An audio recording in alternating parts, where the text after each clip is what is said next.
Fyodor's comic performance in Elder Zossima's cell. That scene is where Dostoevsky's pen burns brightest. Beneath it all, shame, dependence, faith, exposure. All the layers of the human soul are burning at once. You laugh as you read it, and yet somehow a chill runs down your spine. That, my friend, is what we call Dostoevsky's laughter. Welcome to Goat Theater.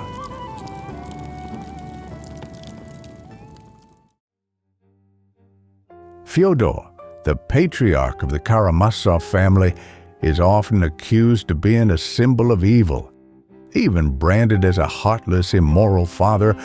Wherever he goes, he stirs up commotion like a child, joking on purpose, playing the fool, and throwing the room into chaos. He even seems to provoke people's hearts on purpose, such a hopeless buffoon. But Dostoevsky saw something far more human within him. He planted deep inside that evil a bit of foolishness, a touch of sorrow, and even a glimmer of light. When you dare to look into that contradiction, the Brothers Karamazov begins to speak beyond good and evil, and of something buried deep within the meaning of being human. Fyodor Karamazov, a man who turned foolishness into an art. He jokes and trips over his own exaggerations, shouting "Diderot," as if the heavens were listening. You can almost hear Dostoevsky smiling behind the pen, his sense of comedy sharp as ever. And yet, as you keep reading, something strange begins to stir. Could it be that this clown is trying to say something true? Deep down, Fyodor leans on Elder Zossima, like a child poking at a parent, not sure whether he wants to be loved or scolded, and fooling around because he can't tell the difference. Somewhere inside, he wishes to be forgiven. That longing casts a light over the whole scene, a man who can reach his truth only by hiding behind a mask of laughter. That is Fyodor Karamazov. And then there's another man who keeps this little farce in motion, Miusov, polite and perfectly reasonable. The more seriously he gets angry, the brighter Fyodor's foolishness shines. A buffoon, after all, always needs a serious audience. But even Miusov, the man of reason, soon finds himself swept away by Fyodor's madness.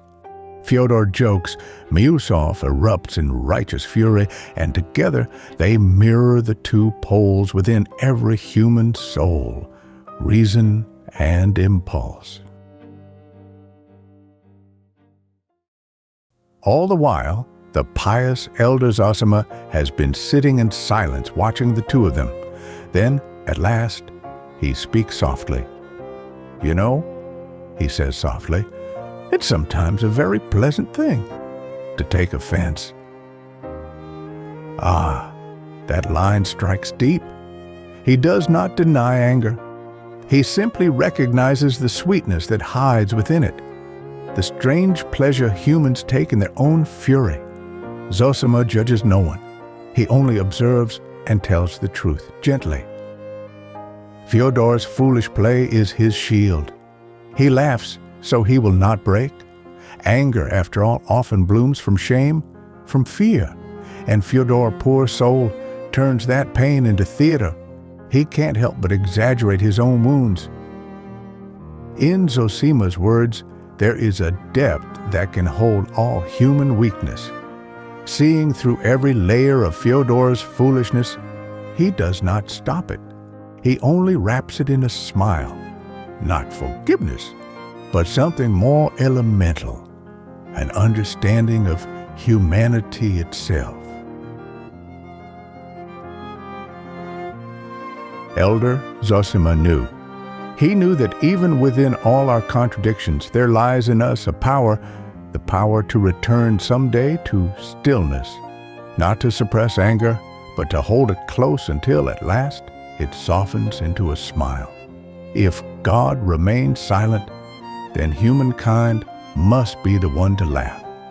Like Fyodor, we also play as little clowns upon this earth. Yet, if someone somewhere can laugh at our foolishness and forgive us at once, then the world is still warm.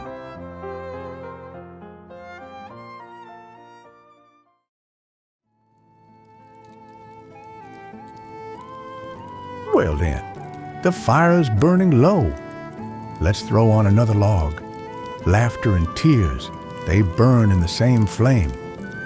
When you dare to look into that contradiction, the Brothers Karamazov begins to speak beyond good and evil and to tell of the very depths of what it means to be human.